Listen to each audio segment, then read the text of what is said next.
Est-ce que vous pensez être meilleur que l'IA pour prédire les vainqueurs et les scores des matchs de la Coupe du Monde? C'est le petit défi que je me suis lancé. J'ai créé une liste de pronostics entre Grok, ChatGPT, Gemini et Claude, et elles doivent prédire à chaque fois les scores et les vainqueurs des matchs de la Coupe du Monde. Ça y est, on rentre dans le premier quart de finale qui va affronter la France et le Maroc aujourd'hui. Mais avant d'aller sur ce match France-Maroc, revenons un peu en arrière sur ce qui s'est passé dans les derniers huitièmes de finale.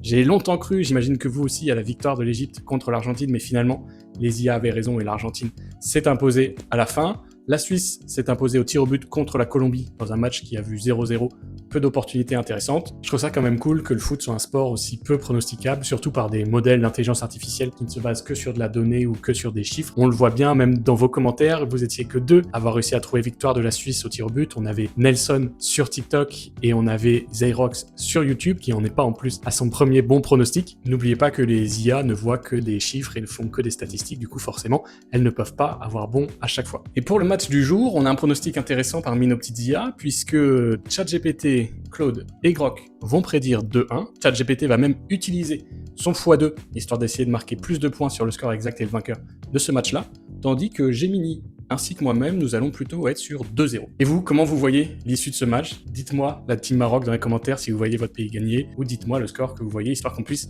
en débattre dans la prochaine vidéo. Pensez aussi à vous abonner, histoire qu'on puisse se suivre et qu'on puisse commenter et échanger jusqu'à la finale de la Coupe du Monde.